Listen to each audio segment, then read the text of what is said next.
Alléluia. Dis gloire à Dieu, assieds-toi royalement. Alléluia.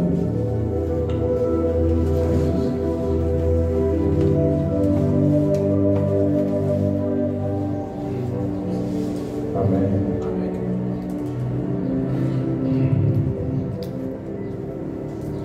Et à ton voisin, bonsoir, bienvenue au trône du Saint-Esprit.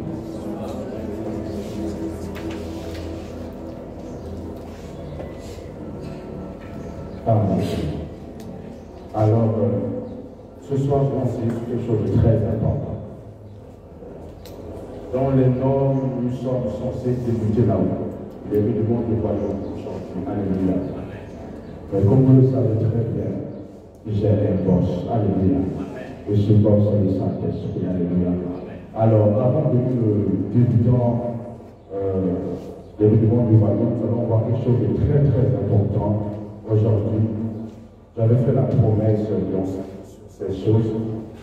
Alors, l'important avant de commencer les mouvements, parce que les mouvements c'est une longue phase, alléluia, non-stop, il est important pour nous de pouvoir avancer, voir quelque chose de très important pour l'année, alléluia. Alors, nous devons savoir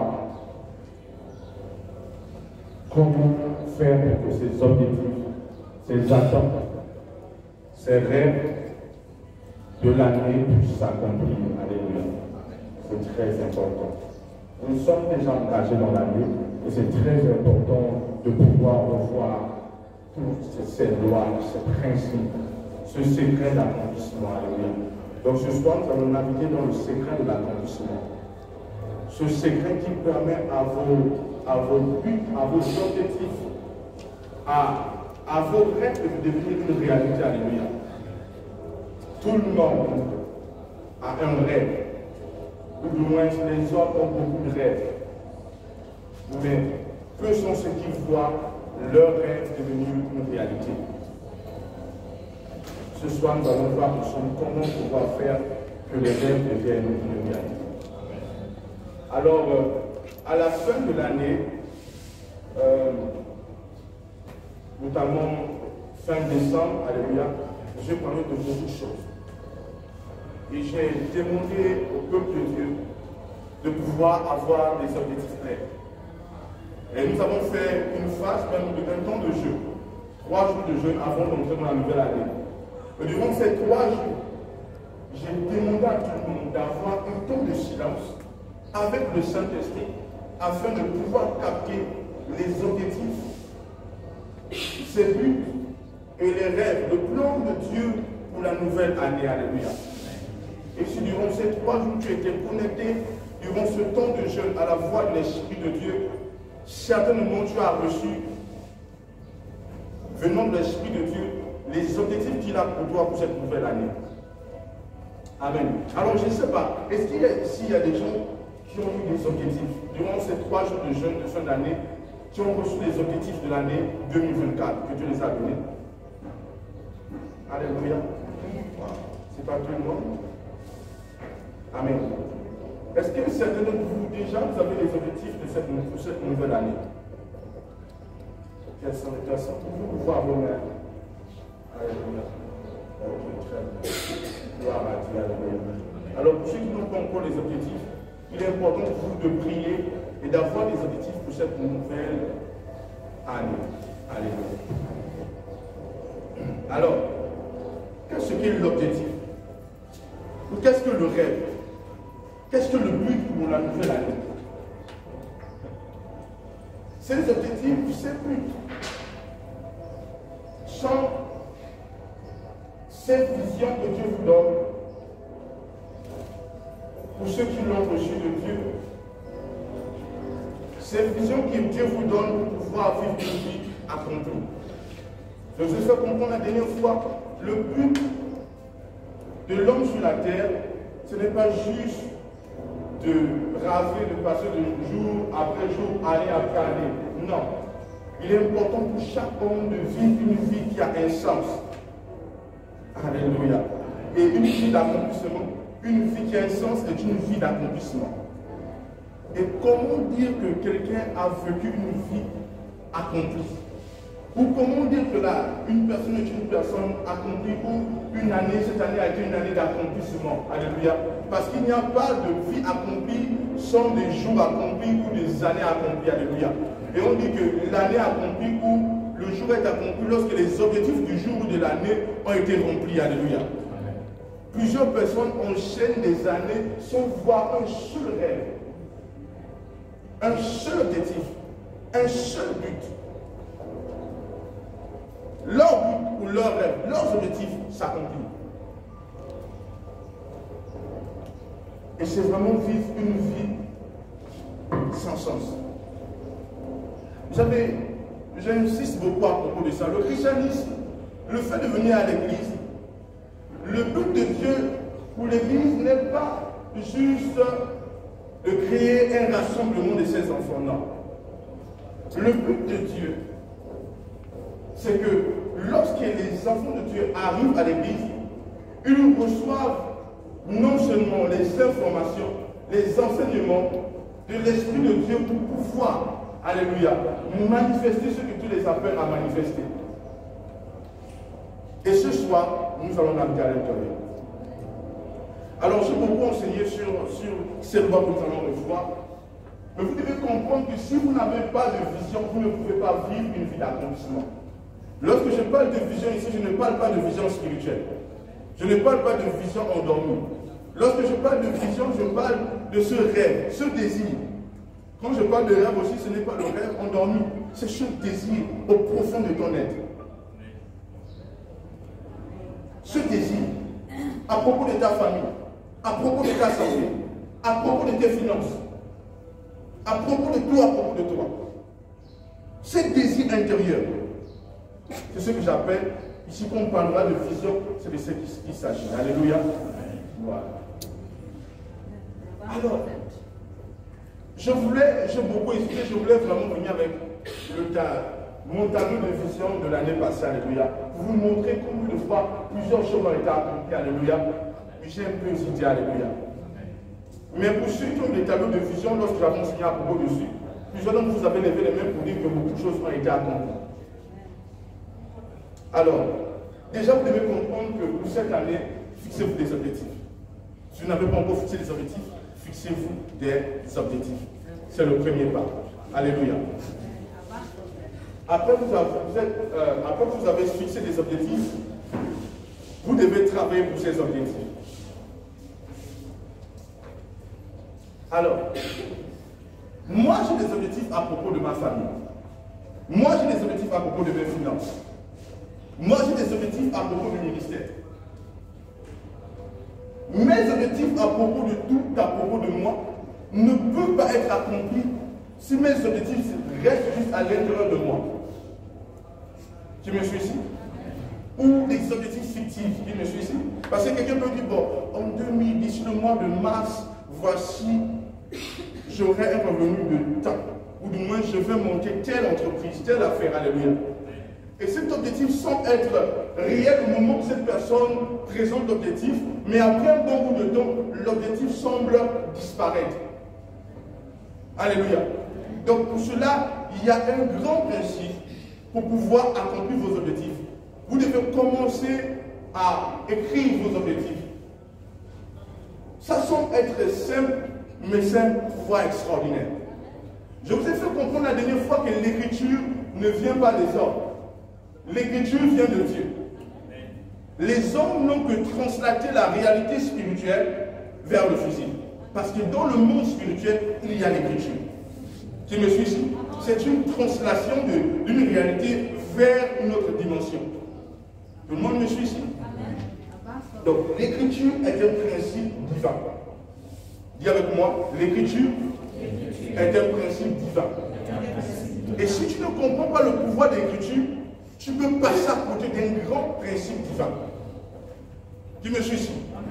Vous devez comprendre une chose. Rien n'est à mépriser lorsqu'il s'agit des principes divins. Rien n'est à mépriser. Et l'écriture est un principe divin. Et l'écriture ne mérite pas d'être méprisée. Aujourd'hui, nous parlons de Jésus. Aujourd'hui, nous disons que nous sommes en contact avec la parole de Dieu. Comment faisons-nous pour être en contact avec la parole de Dieu? À travers quoi? L'écriture. Donc l'écriture n'est pas à mépriser ni à négliger. Alors le premier pas vers l'accomplissement de vos visions, de vos rêves, de vos objectifs de l'année, le premier pas c'est quoi? C'est l'écriture. Vous devez écrire vos objectifs et les rendre clairs. À travers quoi? L'écriture. Alléluia. Il y a moi, gloire à Dieu. Vous savez, ce principe est pleinement énuméré dans la parole de Dieu. C'est pourquoi ensemble nous allons prendre le livre de Habakkuk chapitre 2. Allons ensemble dans Habakkuk chapitre 2.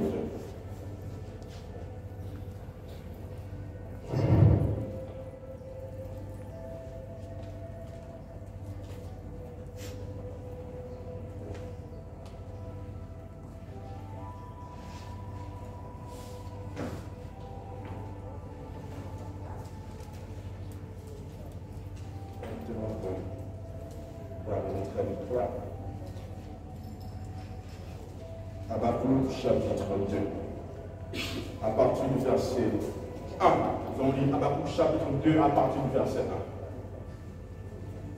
1. J'étais à mon poste et je me tenais sur la tour. Je veillais pour voir ce que l'Éternel me dirait et ce que je répliquerai après ma plainte. L'Éternel m'adressa la parole et dit, écris la prophétie. Qui me suit ici? Pourquoi l'Éternel demande à Habakkuk d'écrire? Je vous ai fait comprendre que l'écriture est un principe divin. Dieu dit, Habakkuk, écris la vision, écris la prophétie. Tu me suis ici? Ce rêve, ce but, cet objectif que tu t'es fixé pour la nouvelle année est une prophétie venant de Dieu. Vous savez, la dernière fois je vous ai dit, vous devez pouvoir faire une prière. Je vous ai montré cette prière. Je vous ai montré cette prière. Je vous ai dit, plus jeune, je disais, Seigneur, fais que ton plan soit ma passion la plus dévorante. Vous savez, Dieu parle de plusieurs manières. Pour cette lorsque je vous ai demandé de prier durant ces 3 jours, ces 3 derniers jours, des jeûnes de prière, durant le mois de décembre, je vous ai dit de pouvoir attraper et d'entendre Dieu, Dieu vous donner les objectifs de l'année 2024. Alléluia. Vous savez, peut-être vous n'avez pas entendu une grande voix. Je suis Dieu. Voici les objectifs. Une manière de Dieu, une manière pour Dieu de te répondre, c'est à travers le désir. Dieu peut alimenter le désir dans ton cœur. Et subitement, pendant que tu es concentré dans la prière, tu commences à sentir un désir. Alléluia, tu me suis ici. Tu commences à sentir le désir d'emmener tes finances quelque part. Alléluia. Tu commences à sentir le désir d'emmener ta famille quelque part. Et pendant que tu sens ce désir, tu sens quelque chose de clair qui se montre à toi. Et tu commences à dire, l'objectif de l'année pour ma famille, c'est que Jean qui n'est pas encore né de nouveau doit naître de nouveau. Jacques qui n'est pas né de nouveau doit naître de nouveau. S'il n'y a pas l'ordre, s'il n'y a pas l'unité, tu dis, l'objectif c'est l'unité dans ma famille. Tu me suis ici? Et Dieu peut commencer à te montrer, il t'a montré pour la famille, et là, pendant que tu es posé, il commence à te montrer une vision d'une affaire. Peut-être que tu n'as pas une affaire. Il te montre une vision d'une affaire. Et là, tu dis, Seigneur, pendant que tu as, tu sens le désir, un désir, tu commences à te prendre. Et tu dis, durant 2024, je dois mettre sur pied cette entreprise, cette affaire. Voici certaines manières que Dieu te parle. Alléluia. Et pendant que tu prends ces objectifs, tu commences à les écrire, les noter. Vous devez comprendre une chose très importante. Pour Dieu, il est très important que vous soyez en bonne santé. Pour Dieu, il est très important que votre famille soit en bonne santé et soit unie. Pour Dieu, il est très important que vous prospérez. La Bible déclare dans le livre de 1 Jean, bien-aimé, je désire que tu prospères à tous égards et sois en bonne santé comme prospère l'état de ton âme. Donc le désir de Dieu, c'est ta prospérité. Le désir de Dieu, c'est ta bonne santé. C'est le désir de Dieu. Et pour cette nouvelle année, Dieu le désire plus que toi. De te voir sur de la santé. De te voir sur des finances. Et pendant que tu reçois ces visions dans ton esprit, c'est la voix de Dieu. C'est la prophétie que Dieu te donne. C'est la création, la vision, la lumière pour la nouvelle année. Tu me fais. C'est une lumière. Tu vois la sommeil. Et tu la conviens avec cette lumière. Oh, c'est une lumière. Tu vas l'attraper. C'est une lumière qui va porter un chiffre dans ta vie. Et pendant que tu attrapes ces objectifs que l'esprit te donne, et tu commences à les écrire, tu fais un premier pas vers l'accomplissement. Je dis quoi? Tu fais un premier pas vers l'accomplissement. Ou du moins, écrire ces objectifs, c'est le premier pas d'accomplissement. Tu me suis ici? Je vous ai dit, le fait de translater ces objectifs, de penser à écriture, j'ai dit, c'est une forme de manifestation de ce rêve, de cet objectif vers le monde physique. Tu me suis ici? Et gloire à Dieu. Gloire à Dieu. Alléluia. Amen. Alors quand tu prends ces objectifs, tu commences par les écrire, les rendre plus clairs. Tu écris les différents objectifs à propos de ta vie, à propos de ta santé, à propos de ta famille, à propos de tes finances. Tu rends tous ces objectifs clairs à travers l'écriture. Alléluia. Amen. Et avec moi, gloire à Dieu. Gloire à Dieu. Est-ce qu'on peut avancer? Amen. L'Éternel nous adressa la parole et il dit, écris la prophétie, grave-la sur des tables, afin qu'on la lise pour voir. Alléluia. Amen. Plusieurs d'entre vous m'entendez certainement parler du tableau de vision. Et peut-être vous demandez c'est quoi un tableau de vision? Et pourquoi un tableau de vision? Vous savez, le tableau de vision, c'est vraiment à propos de la prophétie, ou du moins de ce que Dieu a dit à Habakkuk. Il dit, écris la prophétie. Il dit, grave-la sur les tables. Alléluia. Et il dit, afin qu'on la lise couramment. Le but de graver la prophétie sur les tables, ça fait que la prophétie soit quoi? Hein? Qu'elle se lise couramment. Qu'elle soit claire. Que quiconque passe peut la voir. Tu me suis ici?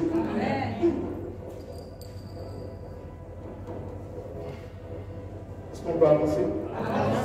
Verset 3. Car c'est une prophétie dont le temps est déjà fixé. Elle marche vers son terme.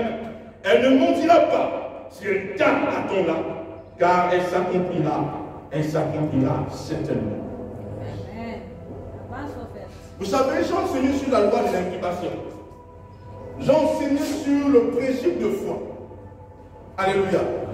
Et pour ceux qui ont cité l'enseignement sur la loi de l'incubation, c'est ce que nous sommes en train de faire, même que je suis en train de faire maintenant, enseigner sur la loi de l'incubation. J'ai montré beaucoup de pas dans la foi. Vous savez,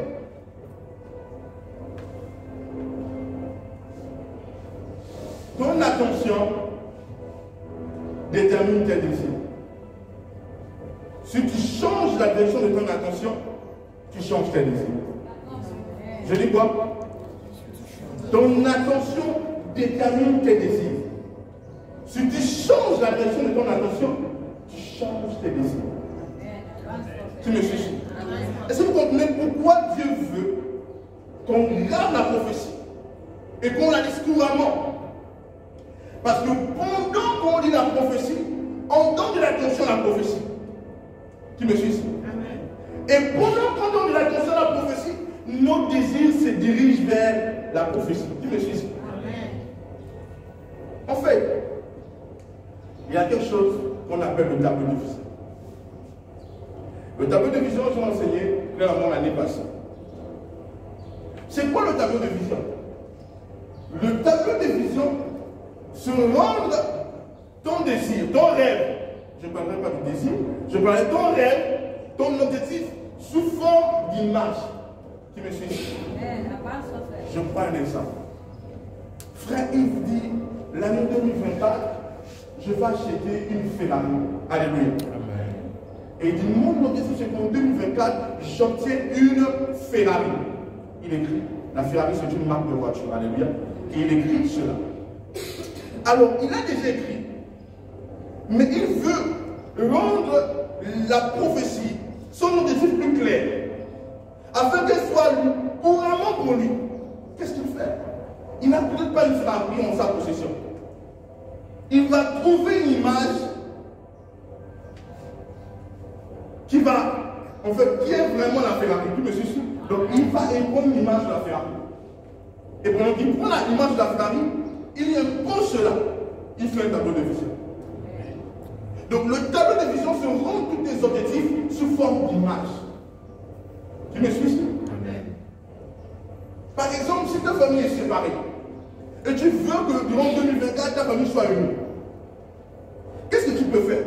Si dans le vieux album de famille, il y a une photo où toute la famille est unie, où les membres de la famille sont souriants, tu prends cette photo et tu la rends claire, tu la mets sur un tableau de vision. Donc un tableau de vision, c'est comme ça peut être c'est un support, un bois, ou même un papier, alléluia, qui me suit ici. Un papier sur lequel tu mets les images de tes objectifs sous forme d'images. Parce que tu as écrit la prophétie, mais il est important de translater la prophétie sous forme d'image. Pourquoi? Il y a un pouvoir dans ce que tu vois.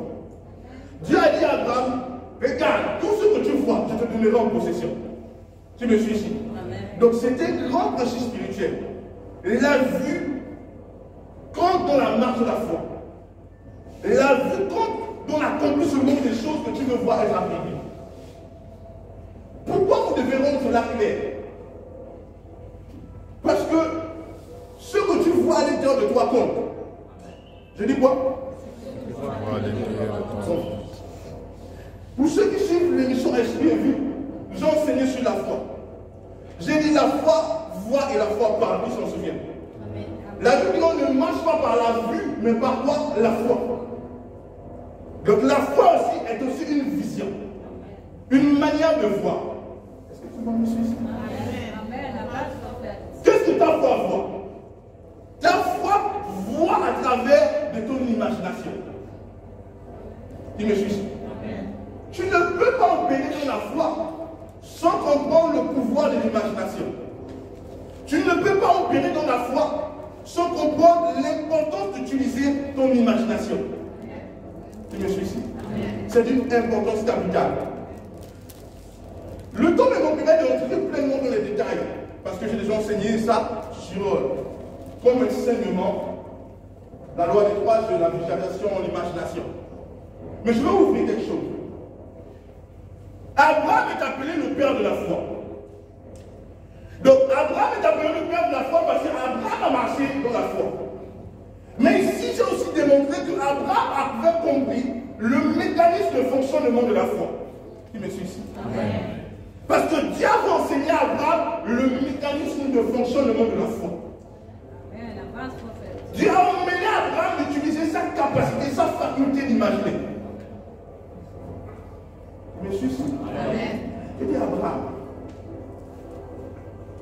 descendants, tu auras un enfant.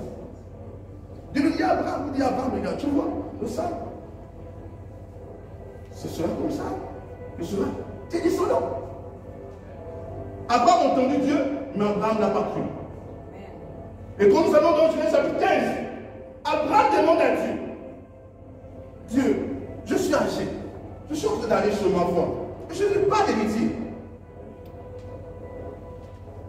Dieu dit à Abraham, viens. Il emmène Abraham à l'extérieur. Il dit, Abraham, lève les yeux. Abraham lève les yeux. Il dit, regarde les étoiles du ciel. Il dit, si tu peux les compter, telle sera ta descendance. Amen.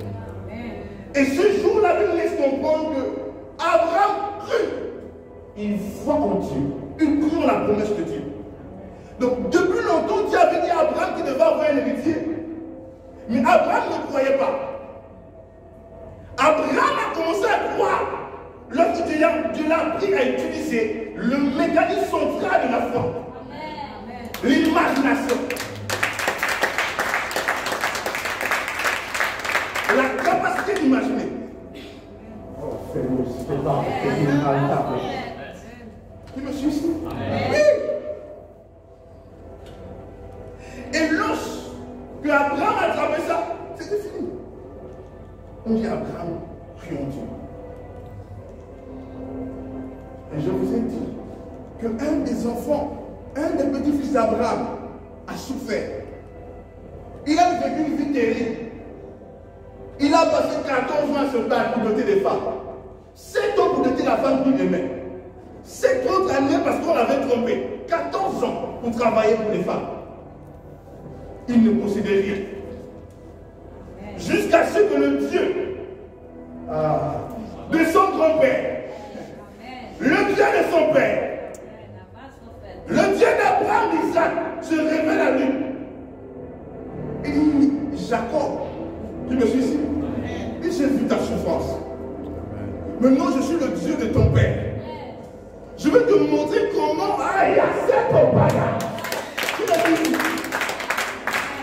comment opérer dans le surnaturel avec moi. Comment parler mon langage. Tu me suis ici. Pour recevoir ce que tu vas recevoir. Et il dit, Abraham, regarde. Et nous nous tu me suis ce soir. Il dit, regarde. Alléluia. Abraham avait dit à son beau-père, maintenant, mon salaire, parce qu'Abraham devait partir, son beau-père dit, non, tu ne pars pas. Et il dit, maintenant, mon salaire, ça sera tout. J'espère que vous êtes des lecteurs de Bible ici. Amen. Alléluia.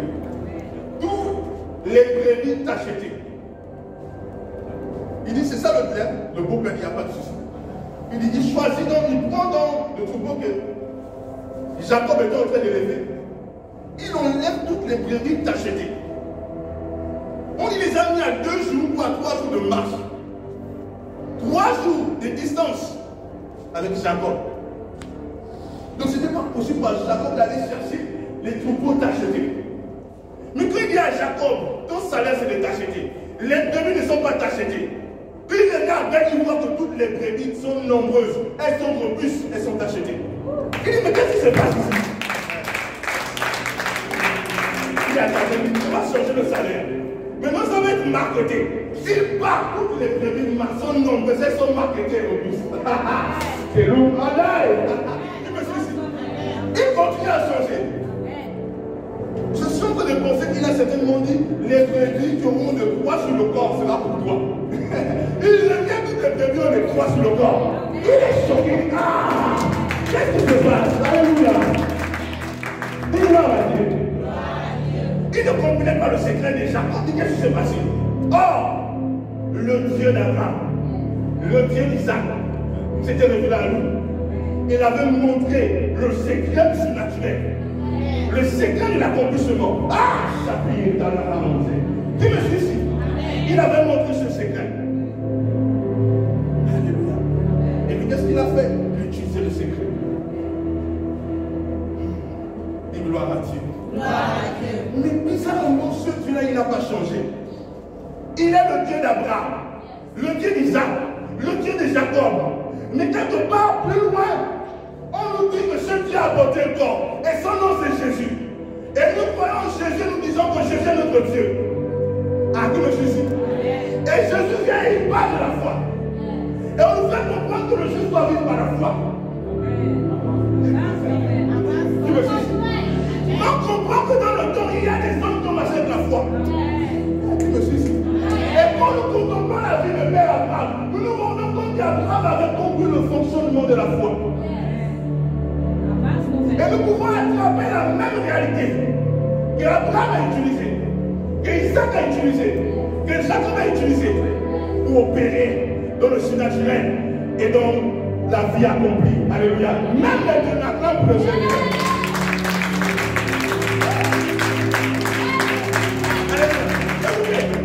Vous connaissez l'histoire d'Isaac? Isaac était glorieux. Isaac creuse le puits. Isaac creuse les puits, il ne trouve pas de l'eau. Quand Isaac vient creuser le puits, où ils ont creusé, ça n'a pas marché. Ils creusent, il y a de l'eau. Une fois, Isaac a le problème. Ils prennent le puits. À un moment, il sèche. Quand Isaac prend le combat, il creuse, il y a de l'eau. Tout ce que Isaac creusait produisait de l'eau. Quel était le secret d'Isaac?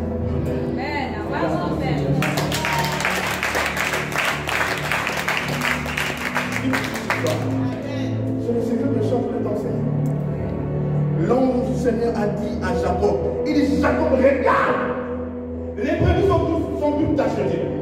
Et on nous dit que lorsque Jacob sort de la vision, Jacob va prendre son calibre, son couteau, il va aller chercher des branches d'arbres, il va les marquer et il va positionner les barres. Il positionne les branches marquetées et il les met là où les brebis viennent prendre de l'eau et viennent pour s'accoupler. Qui me suit? Isaac avait compris le secret. Et quand il avait compris, il a même permis aux brebis de participer dans ce secret. Donc les brebis buvaient l'eau devant les branches marquetées. Et Jacob était concentré. L'ange a dit, regarde, les voix, les brebis sont achetées. Qui me suit ici? La Bible nous dit que quand les brebis étaient robustes, quand ils s'accouplaient, c'est là où il intimait. Il visualisait, qui me suit ici? Il visualisait. Il voyait les brebis sont achetées. L'ange m'a dit, le Seigneur m'a dit, regarde les voix, les brebis sont achetées. Et il a mis des choses pour les dire à faire, avoir une vision d'être acheté. Et pendant que ça se produisait, il contemplait ces choses. Et les achetés sortaient. Dis gloire à Dieu. Dis gloire à Dieu. Dis gloire à Dieu. Alors lorsqu'on parle du tableau de vision, écoutez, Jacob n'avait pas la grâce d'avoir Internet. Jacob a pris son couteau, sa machette. Il allait en forêt pour créer une image claire pour lui. Jacob n'avait pas Internet. Mais toi, tu as Internet. Tu as la capacité de capturer une image et de te l'approprier. Quelqu'un a sa Ferrari, tu veux la Ferrari, tu dis je ne prends pas ta Ferrari, je veux juste prendre la photo. Quand tu prends la photo, tu mets bam sur ton tableau de vision. Moyen de contemplation. Acclame le Seigneur.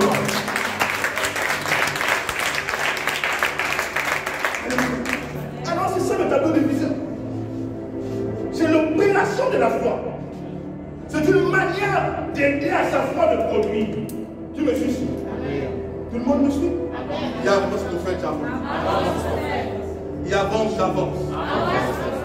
Alléluia. Alors, vous voyez, c'est pourquoi nous parlons du tableau de vision.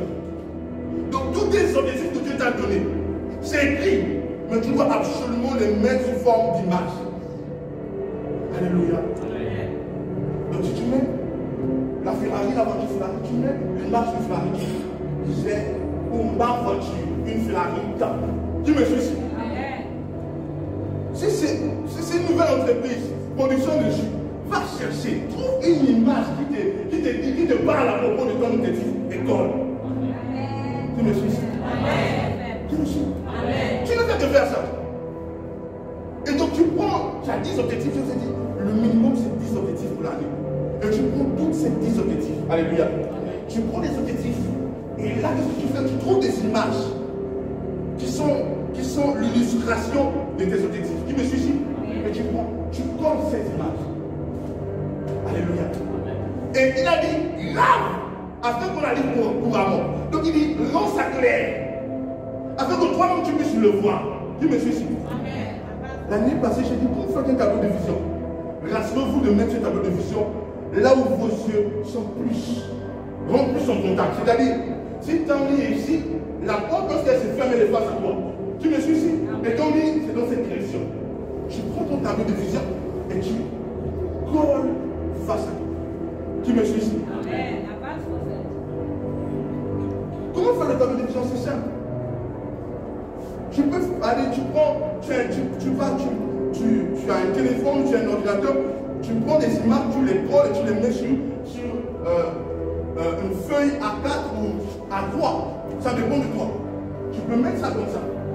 Alléluia. Ou tu peux juste prendre ces images et coller sur le tableau de ta porte, là, de ta chambre. Peu importe, tu colles sur ça, juste là. Alléluia. Tu prends juste ces images, ces photos. Tu vas dans un cyber, tu demandes de tirer les photos. Et on te tire les photos et tu les colles. Quand tu as fait ça, c'est notre pas d'accomplissement. Acclame pour le Seigneur.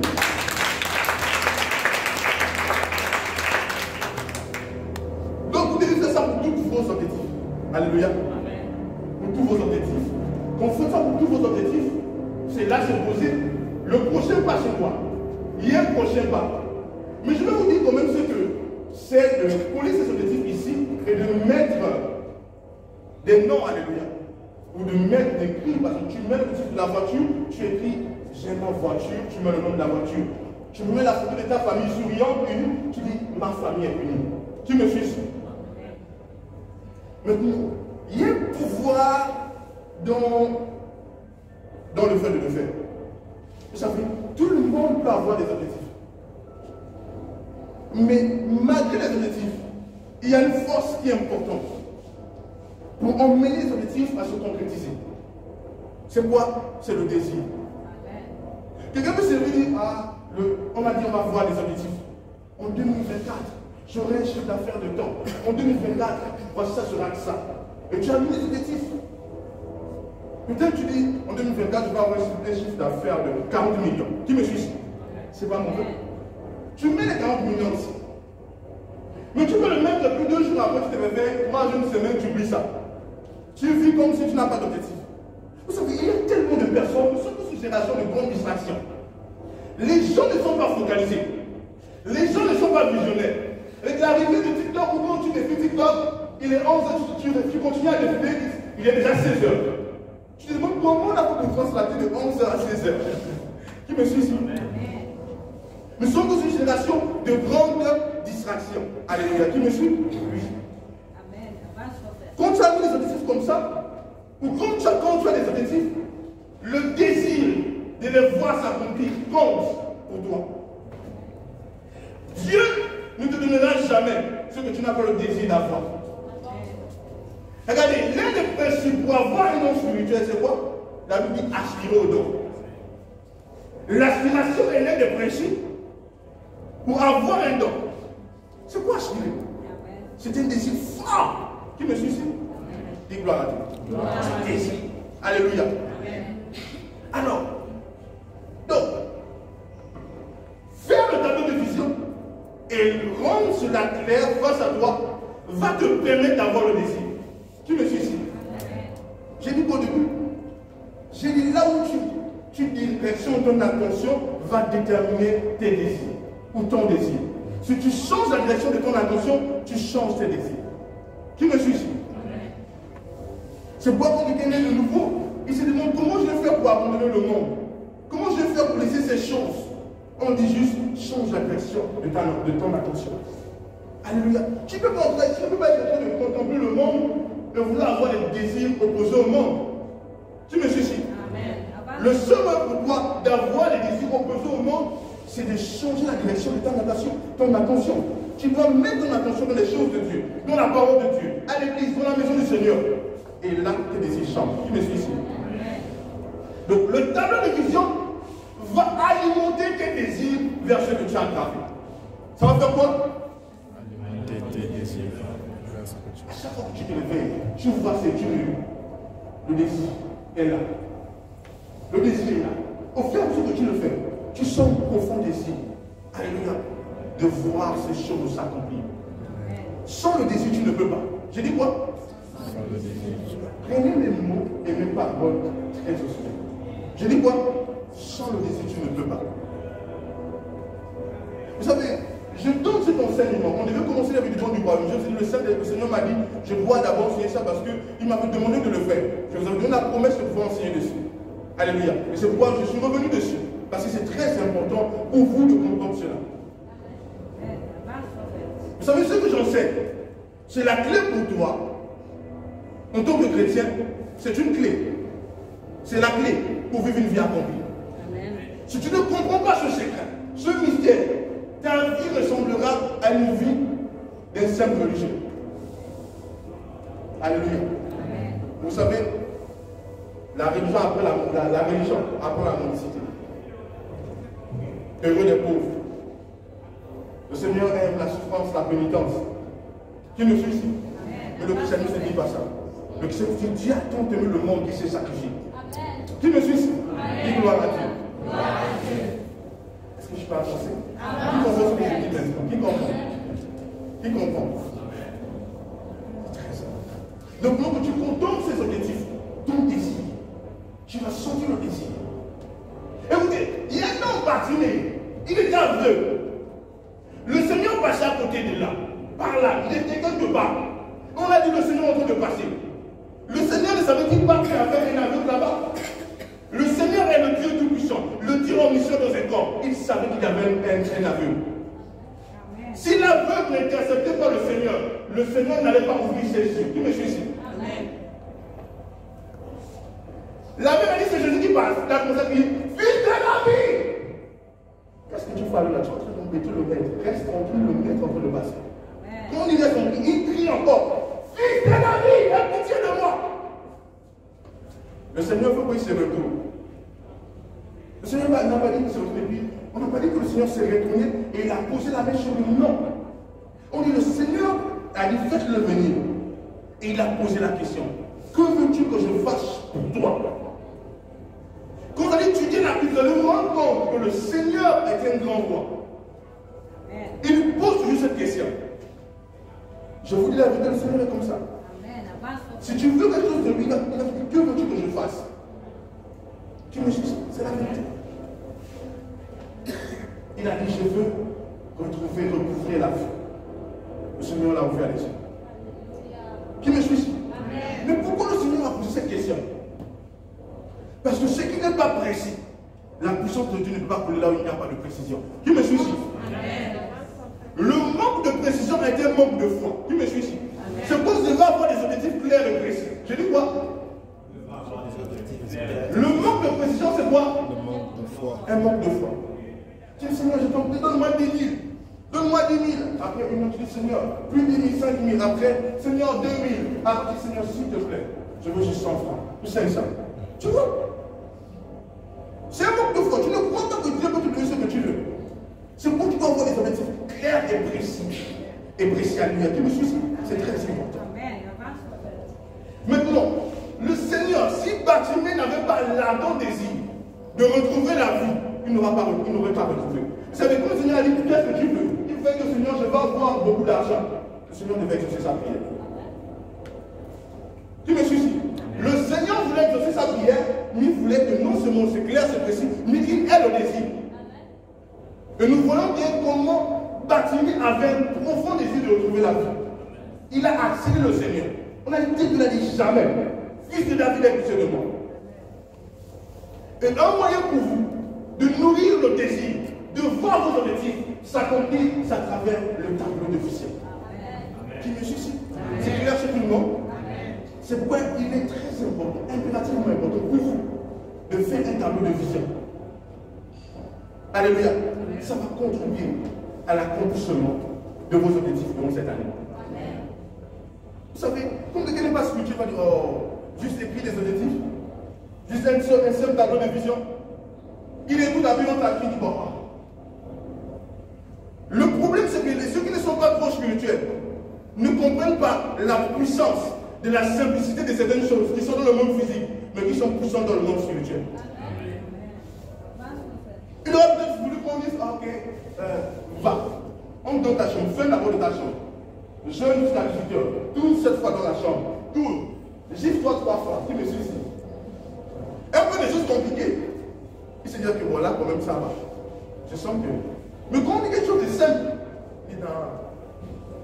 Ça veut dire que spirituel disait quelque chose de très important. Ou il dit quelque chose de très important. Il dit, Dieu va arrêter les choses les plus valeureuses. Donc, les choses simples. Qui me suit ici? Amen. Si Dieu te dit, choisis un cadeau, qui me suit, Dieu te présente beaucoup de cadeaux comme ça. Et tu vois les cadeaux qui sont gros, qui sont bien emballés. Et tu vois un petit cadeau. Je dis quoi? Un petit cadeau. L'emballage ne t'attire même pas. Le cadeau n'a pas d'apparence attirante. Qui me suit ici? Le cadeau n'est pas gros. Il a une simple corde, un petit truc de très simple. Fais attention à ce cadeau. Je dis quoi? Fais attention à ce cadeau. Il a l'air simple, mais je peux te dire qu'il est de grande valeur. La Bible dit que le Seigneur était Dieu. Le Seigneur aussi est Dieu. On dit qu'il était Dieu. Il existait en forme de Dieu. On dit, mais il est venu dans le monde. Il n'avait rien pour attirer les regards. Mais pourtant, il était Dieu parmi les hommes. Tu me suis ici? Vous devez faire attention avec la simplicité des principes spirituels. Un principe spirituel qui semble simple est d'une profondeur que vous ne saurez comprendre. Il avance, prophète. Avance, prophète. Il avance, prophète. Avance, prophète. Acclame le Seigneur. Alléluia. Maintenant, quand tu l'as fait comme ça, il y a un autre principe. Un glorieux principe. Tu ne vas pas passer en plus de ce principe. Ce principe est la clé. Le sang du christianisme. Le pouvoir des paroles. Dis à ton voisin le pouvoir des paroles. Le pouvoir des paroles. Dis le pouvoir des paroles. Dis le pouvoir des paroles. Dis le pouvoir des paroles. Dis le pouvoir des paroles. Alléluia. Écoutez, pendant que tu as posé tous ces objectifs comme ça, c'est clair, c'est précis. Tu es dans la voie, tu dis, oh, mes objectifs sont bien alignés. C'est beau, c'est clair, c'est précis. Le prochain pas, c'est beau. Le prochain pas, c'est appeler ces choses qui semblent ne pas exister, mal existence. Allons-y, ils en sont Romains chapitre 4, verset 17. Est-ce qu'on peut baisser complètement? Alléluia, je dis, disons quoi? Romains chapitre combien? 4. Verset 17. Je voulais que tu t'asseyes. Merci.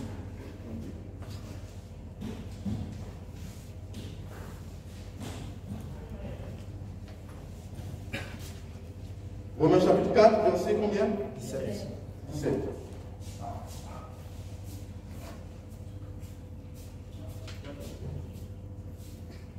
On va lire à partir du verset 16. C'est pourquoi les héritiers le sont par la foi, pour que ce soit par grâce, afin que la promesse soit assurée. On va lire à partir du verset 16, je dis, c'est ça? Voilà. Afin que la promesse soit assurée à toute la postérité. Non seulement à celle qui est sous la loi, mais aussi à celle qui a la foi d'Abraham. Notre Père à tous, selon qu'il est écrit. Je t'ai établi Père d'un grand nombre de nations. Il est notre Père devant celui auquel il a cru. Dieu, écoutez bien, on dit quoi? Dit Dieu. Qui donne la vie au monde et qui appelle les choses qui ne sont point comme si elles étaient. Qui me suit ici? On dit quoi? On dit quoi? Dieu appelle les choses qui ne sont comme si elles étaient, ou du moins elles existaient. Donc Dieu, comment il appelle? Il convoque. Qui me suit ici? Il appelle à l'existence. Amen. Qui me suit ici? Amen. Vous voyez, en fait, imaginez-vous, je prends un exemple. Jessie est là. Et supposons que Dieu n'a pas créé encore Jessie. Alléluia. Supposons. Qu'est-ce que Dieu va faire s'il doit créer Jessie? Frère Jessie.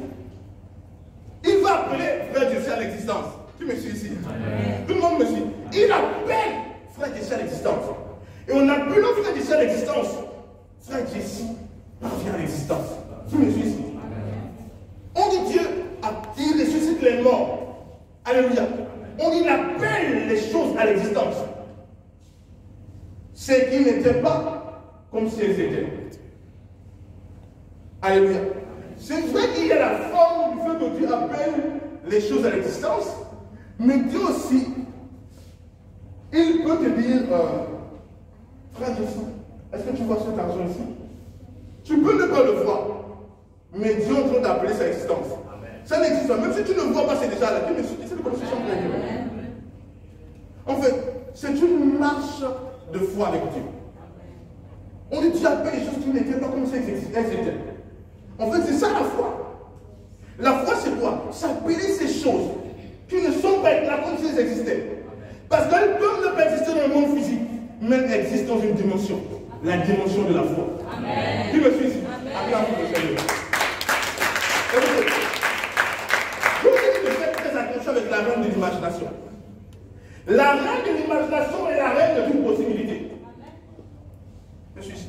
Amen. À travers l'imagination, ou dans le monde de l'imagination, existent des choses qui ne sont pas dans le monde physique. Mais vous devez comprendre une chose, que toute chose, avant de passer dans le monde physique, doit d'abord exister dans le monde de l'imagination. Qui me suit ici? C'est impossible qu'une chose arrive dans le monde physique sans passer par la dimension de l'imagination. Regarde la chaise sur laquelle tu es assis. Quelqu'un a d'abord imaginé la chaise avant qu'elle ne soit. Regarde les vêtements que tu as, le téléphone que tu as, les chaussures, tout ce que tu as sur ton corps, que tu as acheté. Il y a quelqu'un qui a d'abord imaginé cela. Si ce n'était pas dans son imagination, il ne pouvait pas emmener ça à l'existence. Donc, l'imagination n'est pas l'imagination, parce que l'imagination ne rime pas avec ce qui n'existe pas. Quand une chose est dans la dimension de l'imagination, elle existe dans la dimension de l'imagination, mais pas dans la dimension du physique. Qui me suit ici? Je prends un exemple. Supposons, évidemment. Vous voyez? Vous voyez? Ici, par exemple, là, il y a un ange ici. Qui me suit ici? Mais si je vous dis il y a un ange, vous n'allez pas croire peut-être. Vous allez peut-être, vous me croyez parce que vous avez la foi. Alléluia. Une autre personne peut dire, mais tu es en train de blaguer, il n'y a pas un ange ici. Mais pourtant, moi, je sais qu'ici, il y a un ange. Quelle est la différence entre cette personne et moi? C'est que cette personne n'est pas connectée dans le monde spirituel. L'ange existe ici, mais pas dans la réelle physique. Qui me suit ici? L'ange existe là, il est positionné là, mais dans la dimension spirituelle. Qui me suit ici? C'est pourquoi vous devez comprendre ça. Non, monsieur, c'est clair. Est-ce que c'est clair? On m'a fait. Donc, je vous ai dit, rien ne peut exister dans le physique avant d'exister dans le monde de l'imagination. C'est pourquoi Dieu a enseigné cela à Abraham, à Isaac, à Jacob, aux héros de la foi. Tous ceux qui ont marché avec Dieu connaissaient ce principe, ou connaissent ce principe. Il n'y a pas un seul homme qui a marché avec Dieu, dans la puissance, dans le surnaturel, peu importe la dimension, sans connaître ce secret. Parce que c'est le secret de la foi. Est-ce que tout le monde me suit? C'est pourquoi si tu méprises cela, ton christianisme va être compliqué. Mais si tu prends avantage de cela, c'est fini. Vous savez, cet enseignement, je l'ai pleinement reçu il y a plusieurs années. Et je vous ai déjà donné beaucoup de témoignages à propos de ça. Celui qui m'a enseigné ce secret, ou celui avec lequel j'ai appris ce secret, c'était un homme de Dieu, il est déjà au ciel, je pense qu'il allait il y a deux années de ça, qui avait la plus grande église du monde. La plus grande église du monde.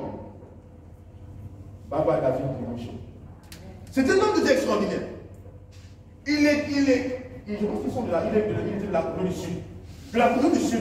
Il était dans une phase où la Corée du Sud était dans une atmosphère de pauvreté, de précarité, c'était compliqué. Et la Corée du Sud, il n'avait pas l'évangile de dominer par là-bas. C'était sec. Et il a utilisé ce secret pour quitter de rien et avoir la plus grande église du monde. Je n'ai pas fait la plus grande église de son pays. Je n'ai pas fait la plus grande église du continent de son pays. J'ai dit la plus grande église du monde. Et c'est à travers ce secret, clairement enseigné, comme je vous l'enseigne, qu'il a fait pour arriver à ce niveau. Toutes les personnes qui marchent avec Dieu, qui vivent une vie d'accomplissement, ont absolument, doivent utiliser ce secret. Amen. Si tu ne comprends pas encore ce secret, c'est que tu ne peux pas encore opérer avec Dieu comme chez toi. Tu ne peux pas encore opérer dans le surnaturel. Il faut absolument comprendre ce secret. Amen. Dès que tu comprends ce secret, tu as ouvert la porte au surnaturel. Amen. Tu me suis ici? Acclame pour le Seigneur. Alors, donc, quand vous avez ça, vous devez passer au prochain point. Appeler, parler. Vous devez appeler ces choses à l'existence. Qui me suit ici? Amen. Vous devez faire quoi? Si vous ne l'appelez pas, c'est compliqué. C'est par la foi que nous reconnaissons que quoi? Vous connaissez ça? Mais c'est bien ici. C'est par la foi que nous reconnaissons quoi? Que le monde n'a pas été fait quoi? Mais que par quoi? Vous hésitez? Alléluia. Lisons ensemble Hébreux chapitre 11, verset 3. Hébreux chapitre 11, verset 3.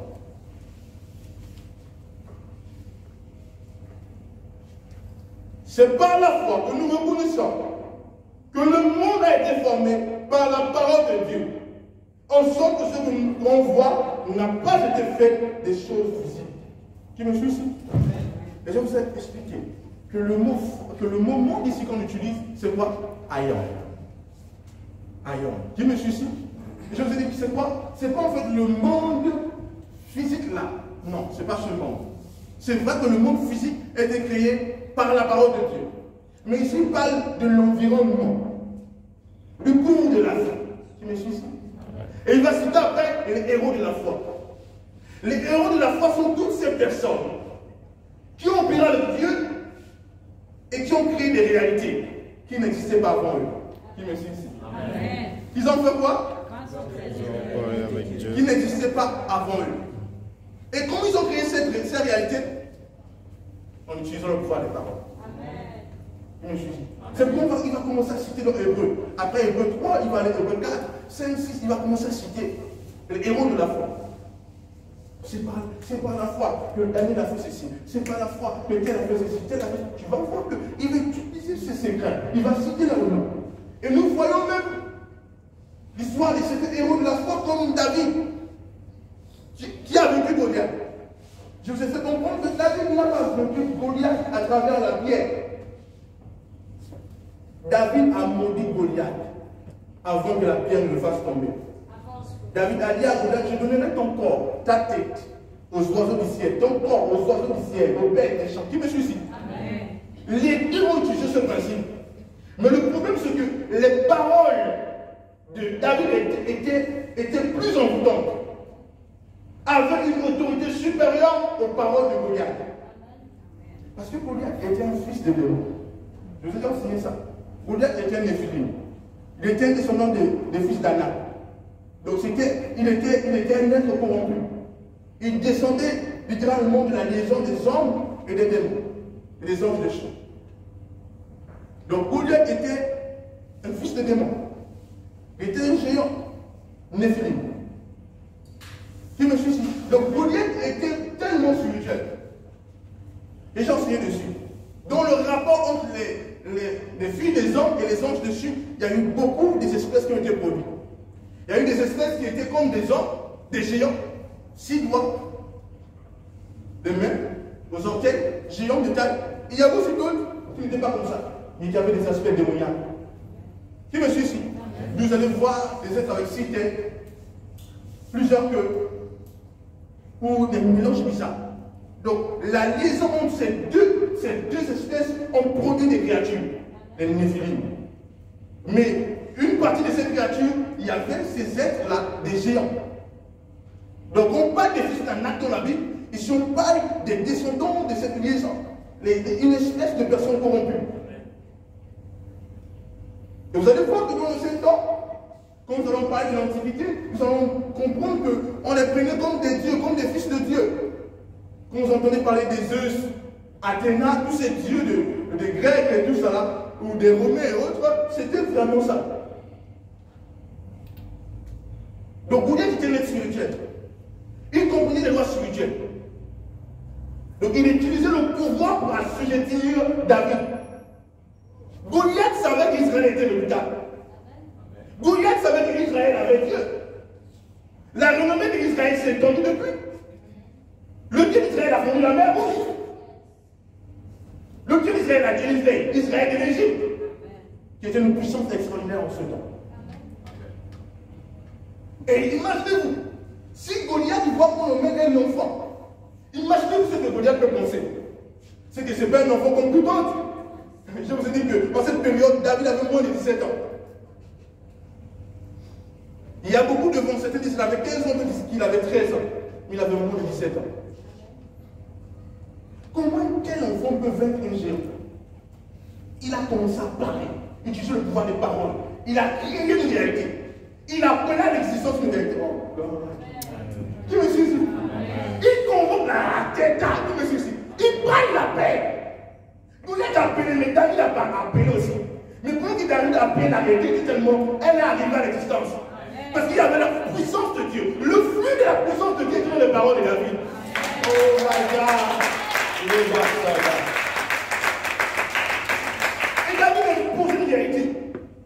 Et on nous dit que quand Goliath a fait un pas, David a couru vers lui. Qu'est-ce qui s'est passé? Où était déjà joué? David ne comprenait pas pourquoi il courait, mais l'onction l'emmenait. Tu me suis ici. Le géant fait un pas. Un petit commence à courir vers le géant. L'onction est en train d'emmener David. Le géant avait déjà été joué. Ah! Les cartes étaient déjà lancées. Tout avait déjà été fait. Oh, ma bataille. Alléluia. Et avec une seule pierre. Une seule pierre. Un enfant a tué un géant. Un guerrier. On dit son casque était transporté par un guerrier. Ça lance par un guerrier. Son bouclier. Imaginez-vous. Le pouvoir des paroles. Et nous allons quand nous voyons Dieu transporter Ézéchiel. Et emmener Ézéchiel dans la vallée des os sur le cou. Vous connaissez cette histoire, n'est-ce pas? Donc il nous fallait qu'il n'y a que des os. Et Dieu dit à Ézéchiel, allez mon fils, fils de l'homme, prophétise. Il dit à Ézéchiel, parle aux autres. C'est une image que tu vas te faire. Tu vas parler et appeler cette chose à l'existence. Ma famille est unie. Ma famille est unie. Même quand tu confesses ton appel, vous dites, oh, les deux hommes se sont battus, tu dis, peu importe, ma famille est unie. Ah, c'est Kabaya. Tu me suis ici. Tu es en train de former une réalité. Tu es en train de convoquer une réalité. Tu es en train d'appeler à l'existence un état de fait. Tu es en train de bâtir le cours, de créer ton monde. Tu me suis ici. Donc tu as dit, non, ma famille est unie. Et là tu confesses. Le matin, tu dis, au nom de Jésus, ma famille est unie. Tu dis, ma famille est unie. Ma famille est unie. Si c'est une somme d'argent, une voiture, une Ferrari, tu dis, j'ai cette Ferrari au nom de Jésus. J'ai cette chose au nom de Jésus. Croyez-moi, nous allons prendre de banque. Regardez, je vous ai dit que j'ai loué cette femme à combien? 2 à 3. Mais vous êtes là. Je vous voyais avant que vous n'arrivez. Je vous voyais. Je suis là, pendant qu'on le prier, je vois beaucoup de gens sont en train de prier dans la salle. Et toi, il y en a 2 ou 3. C'est ce même principe qui t'a fait arriver ici. On va bien changer si on va prendre le stade qui est là-bas. Attends, c'est là où vient mon assurance. J'ai le secret pour aller où je veux aller. J'ai dit quoi? J'ai le secret. Vous savez, la différence entre les gens qui sont les succès et ceux qui ne sont pas des succès, c'est le niveau des secrets. Nous, c'est les secrets. Certainement pas les secrets. Ils se battent juste eux-mêmes. Mais quand tu as le secret, tu sais que c'est si donne tel résultat. C'est une formule. Je suis en train de vous donner la formule de l'accomplissement. C'est quoi? La formule de l'accomplissement. Un jour, on m'a appelé pour dire qu'il y a une jeune dame qui vient à un problème de cœur. Je crois qu'elle a fait sur Instagram. J'étais à la maison, j'étais en train de l'équiper. Je dis, bon, voici qu'elle va arriver, je ne vais pas la toucher. Je vais tomber ma main, je vais faire ça. Elle va tomber, elle va être guérie. Tu me suis, je suis arrivé comme ça. Il se dit un problème de crédit, ok, même pas de ici. Elle fait ça, boum, un temps. Elle a été guérie. Qu'est-ce qui s'est passé? J'ai travaillé le miracle depuis. Acclame pour le Seigneur. Dis gloire à Dieu. Dis gloire à Dieu. Dis gloire à Dieu. Alléluia. Est-ce que vous avez pris des notes? Qui a pris des notes? C'est important de noter tous ces points. Alléluia. Donc vous devez appeler, vous devez parler. Peu importe, vous voyez ces choses, vous ne voyez pas. Vous devez continuer à parler. Vous devez continuer à appeler. Vous devez parler jusqu'à ce que ça se révèle à toi. Vous devez comprendre que l'enseignement de Jésus était basé là-dessus. Jésus dit, si tu dis à la montagne, entre les jets dans la mer sans goûter, il en sera ainsi. Jésus a tellement enseigné sur le pouvoir des paroles. Il dit, par tes paroles, tu seras justifié, par tes paroles, tu seras condamné. Jésus dit, le jour du jugement, les hommes rendront compte de toutes les vraies paroles qu'ils auront prononcées. Jésus a beaucoup enseigné sur les paroles. Et lorsque vous revenez dans l'histoire des Juifs, du peuple de Dieu, vous allez comprendre que Dieu enseignait le grand secret au peuple de Dieu. N'est-ce pas? Josué chapitre 1, verset 8. Vite, parlons-y. Josué chapitre combien? Verset 8. Gloire.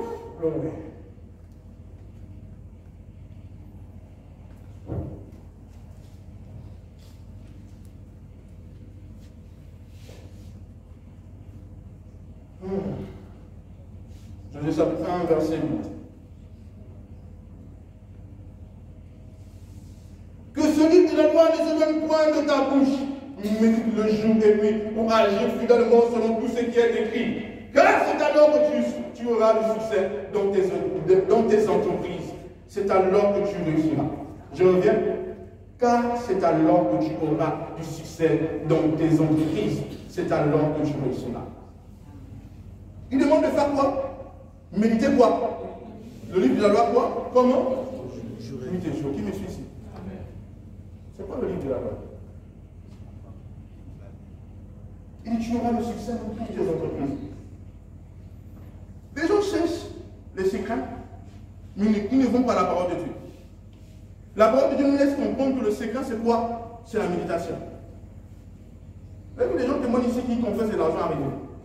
Comment ça se passe? Les gens confessent l'argent arrive. Je vous ai dit que quand on parle de méditer ici, l'Ancien Testament est écrit en araméen et en hébreu. Et le mot utilisé ici, c'est le mot Ada, qui signifie marmonner, rugir, murmurer sur la parole de Dieu. Maintenant, je vais vous dire une chose. Qu'est-ce que David dit? Il y a un psaume célèbre de David. C'est quoi? L'Éternel est quoi? En avance? Je vous pose une question. Pensez-vous que l'Éternel s'est révélé à David et a dit à David, je suis ton berger? Qui me suit ici? Il n'y a pas une personne qui peut mieux comprendre le rôle d'un berger que David. Qui me suit ici? Amen. Pourquoi David dit, l'Éternel est mon berger? David est un berger. C'est quelqu'un me suit ici? Amen. Donc David a attrapé une réalité spirituelle de Dieu pour lui. Est-ce que quelqu'un me suit ici? Amen. Et David confessait cela. L'Éternel est mon berger. Et vous dites, David ne disait pas l'Éternel, il confessait. David disait qu'il précipitait l'éveil de la nuit pour méditer la parole de Dieu.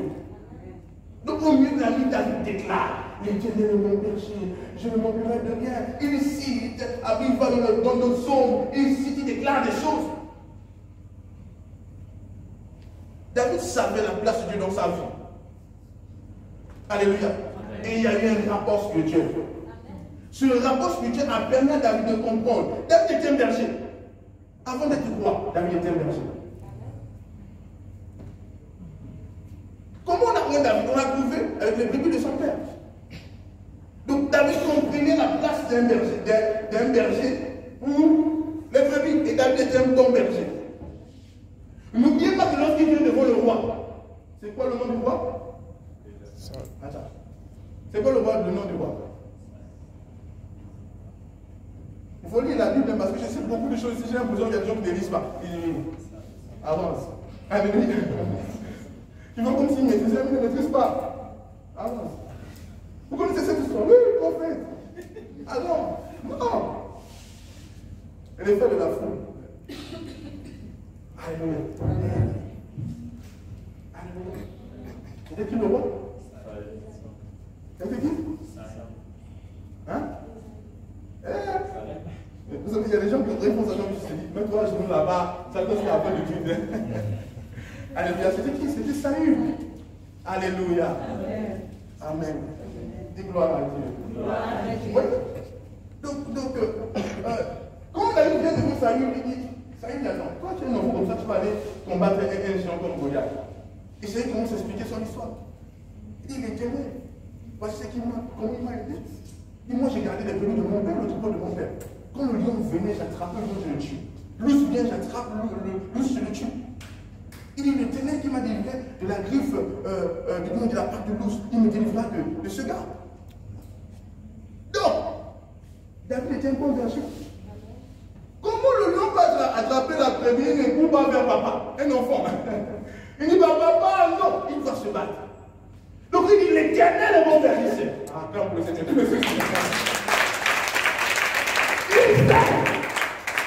quoi? L'Éternel est mon berger. Elle dit, même si Satan vient comme un lion, il sait que l'Éternel est avec lui. Ah, qui me suit ici? Amen. Dis gloire à Dieu. Gloire à Dieu.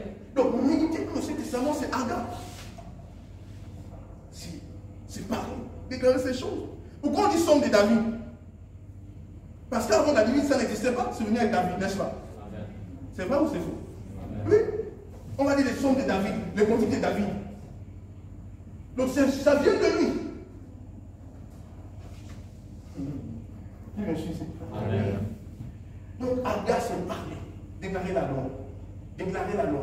Mais parlons d'accord avec ce que tu dis. Je vous ai dit, ici, Agar, c'est marmonnier, murmurer, rugir sur la loi, la parole de l'Éternel.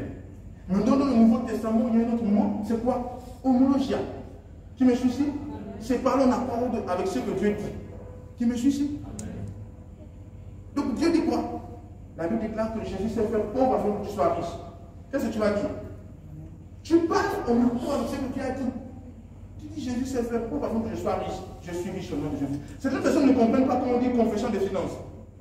L'église est en train de parler de l'argent comme ça. Les gens qui viennent, je me souviens que c'était qui? Le monde là, ils appelaient son nom. La même monde pouvait dire fâché. Je serais là. Aussi. Il m'a le nom confessé, c'est n'est plus, mais les gens là sont en train de jouer. Vous connaissez l'argent? Il me dit aussi, oui. C'était même pas la révélation. Reste à confesser. Je ne veux pas qu'un mot plus trône du Saint-Esprit. Vous voyez votre monde me dit, hey, qu'est-ce qui s'est passé dans cet argent? L'argent le vient. Les secrets que je vous enseigne, vous en mettez quelque part. Amen. Tu me suis? N'attends pas que l'autre fasse pécher. Je dis, frère, il n'y a pas un poisson pour moi. Non. Tu me suis? Utilise les secrets pour aller quelque part. Amen. Pour devenir quelqu'un.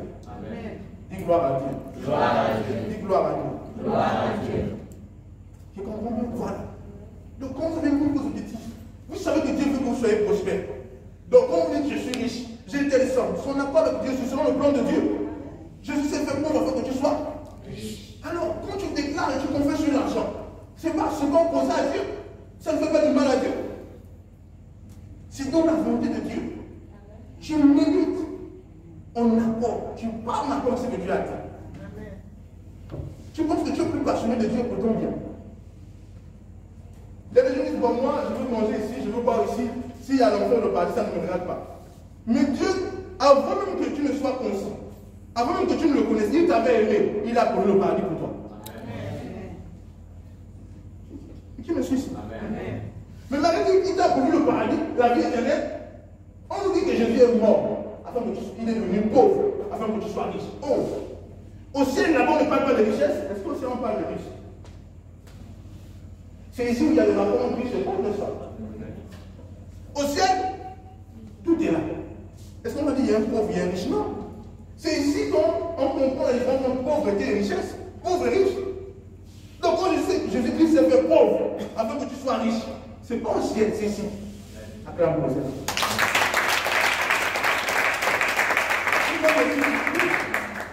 On dit Jésus, passez le maître sûr, vous avez été guéri. Au ciel là-bas, il n'y a pas de guérison. Il me suit ici. Quand tu entres au ciel, il n'y a plus de maladie, plus de douleur. Maintenant, si toi tu dis ici là, pas de guérison, pas ceci. Tu vis une vie de misère. Tu dis, moi je vais aller au ciel me reposer. Jésus a reçu des maîtres sûrs pour rien. Parce qu'il passait le maître sûr, vous avez été guéri. Donc il a pourvu pour la santé depuis. Si tu ne jouis pas de la santé, c'est un problème. Jésus a déjà pourvu pour la santé. Qui me suis ici? Amen. Acclame pour le Seigneur si tu vas comprendre.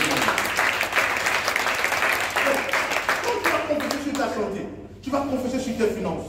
Quand tu dis, bon, moi je vais décider de confesser, d'intégrer sur une Ferrari, tu n'as pas de problème avec la voiture. Tu veux que tu aies une voiture et que tu aies une voiture. Tu vas me dire pourquoi on voit beaucoup de chrétiens, ils sont là, ils sont peut-être pauvres. Numéro 1.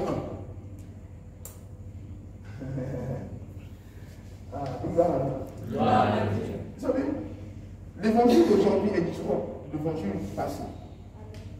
Il y a un niveau où il y a eu une corruption. On emmenait les gens à dormir. L'évangile de la police. Quand ils sont venus en Afrique, ils ont vu l'or, le diable, ils ont dit ok, les gars, ce qu'on va faire, c'est que la colonisation là, on doit mettre son rapport avec la religion. N'ouvrez pas les enfants des yeux. Qui me suit ici? Ne les ouvrez pas les yeux. Dites-les que heureux les pauvres. Or Jésus a dit heureux les pauvres en esprit. Quand tu es pauvre, quand tu souffres, c'est très bien. Donc les chrétiens d'abord disent que moi, je n'ai pas besoin de richesse. Or, dans l'Ancien Testament, tous ceux qui ont marché avec Dieu n'ont jamais été pauvres. Même Pierre dit à Jésus, Seigneur, nous, on a tout quitté pour toi. Qu'est-ce qu'on aura? Jésus dit, personne ne dit Père ou Mère pour moi. Non seulement il recevra ici-bas, au centuple. Regardez ce que Dieu dit. Des pères, des mères, des richesses, des maisons. Selon l'étude de la vie de Pierre, Pierre n'était pas pauvre. C'est la vérité que je vous dis. Paul n'était pas pauvre. Jusqu'à ce qu'un gouverneur a gardé Paul. Parce qu'il voulait que Paul lui donne de l'argent. Il parle. Est-ce que monsieur Messi? C'est la vérité. Jésus n'était pas pauvre. Celui qu'on a dit c'est vrai pauvre qu'on soit riche. Jésus a une trésorerie. Ses vêtements, les gars n'ont pas pu déchirer. C'était tellement valeureux, ils ont pas tiré au sol. Au sol. Qui me suit ici? Oui. Il n'y a aucune place pour la pauvreté tolérée. Aucune place pour la maladie tolérée. Le Dieu d'Abraham, le Dieu d'Isaac, le Dieu de Salomon, le Dieu de Joseph, c'est pas une chose de pauvreté. Est-ce que tout le monde me suit ce soir? Amen. Donc ces objectifs-là, Dieu est plus passionné pour toi, pour tes objectifs. Il est passionné, il dit mon enfant, tu dois arriver là. C'est plus juste des hommes de Dieu comme nous autres là. Plusieurs comme moi. On parle de la richesse, on aime ça. On sait que nous sommes les héritiers de Dieu. La terre nous appartient et ses richesses.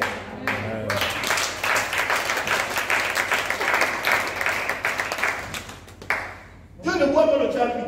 Dieu ne mange pas le tchèvre. Dieu ne boit pas le fondé. L'ongarak. Hein?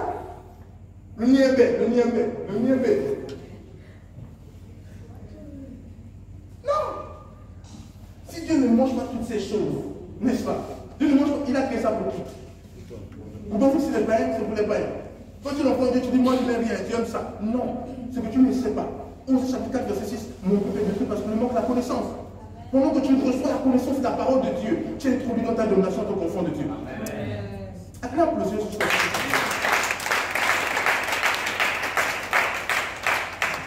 Alléluia. Il veut parler. Et il a dit, ministre de la loi, toi, nuit et jour. Il y a des confessions ici. Il y a des confessions de santé. Il y a des confessions de finances. Il y a des confessions de famille. Ce n'est pas des gens que tu dois faire une négligence à l'intérieur. Regardez, si Dieu a dit, Dieu a dit à Josué de méditer le livre de la loi nuit et jour, Dieu nous montre clairement quelle doit être la vie des enfants de Dieu. Une vie de méditation, de confession de la parole de Dieu. Toi, tu ne confesses pas la parole, tu ne fais pas tout ça et tu veux voir une vie glorieuse. Tu dois t'abandonner au secret de la parole de Dieu. Alléluia. Donc, avec les objectifs que tu as, tu dois avoir des confessions, des déclarations. Ces déclarations, ces confessions, tu dois les faire chaque jour. Même si tu ne les fais pas matin, midi, soir, tu dois les faire comment? Chaque jour. Alléluia. Amen. Comment je me suis ici? Amen. Tu dois le faire comment? Chaque jour. Comment? Chaque jour. Alléluia. Donc on a vu quoi? Les objectifs clairs, le tableau de vision, l'ardent désir. On a vu appeler et parler, c'est ce que je suis en train de dire. Alléluia. Maintenant, il y a un autre point très important. Parce que quand tu appelles, tu parles. Vous savez, on a demandé à quelqu'un. On a dit, il y a beaucoup de lois de succès. Quelle est la plus grande loi du succès? Le gars a dit oui. Il y a 999 lois de succès que je connais. Du succès que je connais. 999 lois de succès qu'il connaît. Alléluia. Amen. Il dit, mais il y a une loi qui est majeure. C'est quoi la loi? C'est quoi la loi? La discipline. La discipline est la clé du succès. Une clé majeure. Paul a reçu la grâce, une grande grâce. Mais malgré la grâce, il a été discipliné. Même avec la grâce de Dieu, il faut être discipliné. C'est que vous voulez posséder, vous voulez manifester, mais vous refusez la discipline. Quand on parle de discipline, oh mon Dieu est un Dieu de grâce. Ah, c'est ton excuse. Dieu est un Dieu de grâce. Dieu donne même, tu dis, oh, bon, c'est vrai, il faut prier, mais Dieu, tu sais. Il y a des gens qui disent ça. Dieu, tu sais. C'est une excuse pour ne pas être discipliné. Il y a des lois spirituelles que tu ne peux pas vivre sans ça. Même quand la grâce est là, ces lois demeurent. La discipline. Donc, par exemple, tout ce que j'ai dit là, si tu connais ces secrets, tu n'es pas discipliné, tu ne verras pas ces choses devenir une réalité. Pour les voir d'une réalité, il faut être discipliné. Pourquoi il a dit que le principe de la discipline est le principe fondamental du succès? Parce que c'est le principe qui maintient tous les autres principes. Peu importe le principe qu'on enseigne, la discipline va maintenir ce principe. Si on dit déclarer la parole de Dieu, c'est le secret. Il faut être discipliné, il faut avoir une discipline de déclaration de la parole de Dieu. Donc la discipline est le pilier de tous les autres secrets. Tout le monde me suit ici? Amen. Il faut être discipliné. Discipliné dans quoi? Dans tous les principes spirituels, les confessions, tout ce qui est principe spirituel. Il faut absolument être discipliné. Autre chose, la discipline aussi dans ce que tu fais. Parce que si tu as une entreprise, tu as une affaire, et tu es en train de confesser, tu dis Seigneur, cette année je vais avoir un chiffre d'affaires de 10 millions. Tu confesses, tu dis, bon, comme je confesse comme ça, je vais aller dormir. Je ne vais plus travailler. C'est un problème. Au contraire, vu que tu as des objectifs, tu sais que la grâce est là. Tu dois travailler comme ça. Dieu fait sa part, tu fais ta part. Alléluia. La discipline, l'action. Alléluia. Faites-moi l'action. Absolument l'action. C'est des choses avec lesquelles tu dois avancer dans cette nouvelle année. Cette année-là, tu dois prendre ça et faire de ça le but de ta vie. Vous savez, il y a des messages quand j'écoute en couple. J'écoute un message en couple. Je le laisse tourner parce que je réalise la profondeur de ce message. Vous savez, ce message, nous l'avons enregistré. Mais moi, après ça, je vais prendre le message, le réécouter. Parce que pendant que je parle ici, c'est poussé par l'Esprit de Dieu. L'Esprit de Dieu a pris le contrôle sur moi, je suis en train d'enseigner. Et moi, j'ai besoin de ça, parce que j'ai des choses à accomplir. Je dois réécouter ce message, réécouter, attraper la substance de le feu. Parce que pendant que tu entends la parole de Dieu, ta conscience est éveillée. Et cette conscience te donne le mouvement. Qui me suit ici? Dis gloire à Dieu. Gloire à Dieu. Dis gloire à Dieu. Gloire à Dieu. Alléluia. Amen. Donc pour tous tes objectifs que tu as cette année, tu dois ajouter ça. La discipline, l'action, c'est ce que je dis à la fin. N'oubliez pas d'être dans la discipline, dans l'action. Ne te dis pas que je confesse l'argent, je vais aller dormir. Non, fais les pas que tu dois faire. Tu me suis ici? Amen. Il y a des gens qui ont la grâce. Ils font des choses, tout est terminé. Produis beaucoup en fait. Fais plus de pas. Alléluia. Amen. Et l'avantage de ça, c'est que pendant que vous êtes en train de déclarer sur vos familles, vous faites votre part. La puissance surnaturelle va créer une unité dans la famille. Tu me suis ici? Parce que pendant que vous parlez, Jésus a dit les paroles que j'ai libérées sont esprit de vie. Proverbe dit quoi? La vie et la mort sont le pouvoir de quoi? De la langue. Quiconque on aime, on mangera le fruit. Je vais faire comprendre que la vie c'est quoi? C'est la croissance. c'est la prospérité, c'est la paix, c'est l'épanouissement. C'est quoi la mort? La destruction, la pauvreté, la séparation. Alléluia. Tout ce qui est opposé, les ténèbres. C'est ça la mort. Donc les paroles ont le pouvoir de donner vie à ce que Dieu voit. Alléluia. Donc maintenant là-bas est dans ton camp. Soit cette année devient une année comme toutes les autres années, soit cette année est une année de démarcation. Acclame très fort le Seigneur.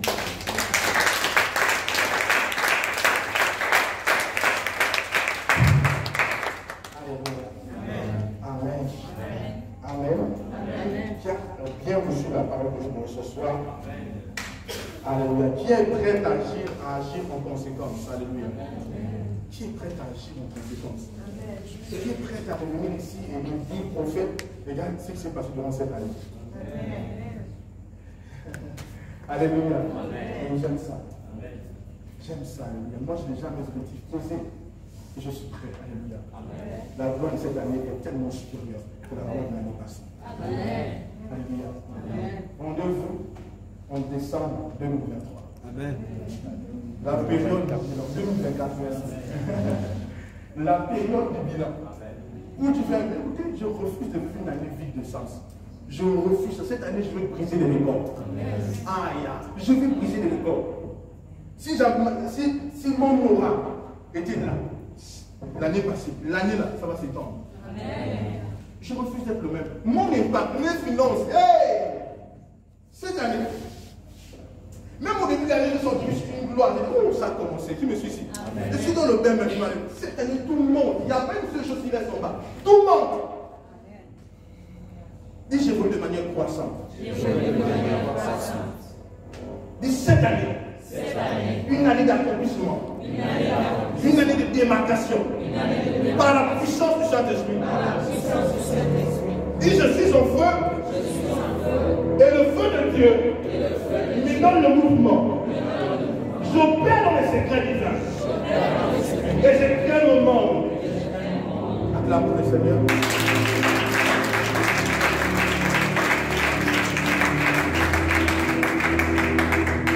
Qui se souvient de la vision de l'année? Nous sommes dans l'année de quoi? Du nouveau monde. Et c'est nous qui créons ce nouveau monde. Alléluia. Permets à ta famille d'entrer dans le nouveau monde. La famille est séparée. Crée le monde d'unité pour ta famille. Crée ce monde pour ta famille. Crée cet environnement. Crée cette plateforme pour ta famille et pour ton monde. Alléluia. Et introduis ton monde à l'intérieur. Acclame pour le Seigneur. Merci au Seigneur pour la parole. La proparation. Les comparations sont élevées. Les comparations sont élevées. Et comme la cite à la main, dis Seigneur, merci pour la parole, dis en même temps, dis en même temps. Demande au Seigneur de t'aider avec tes objectifs. Nous enseignons pour faire aussi.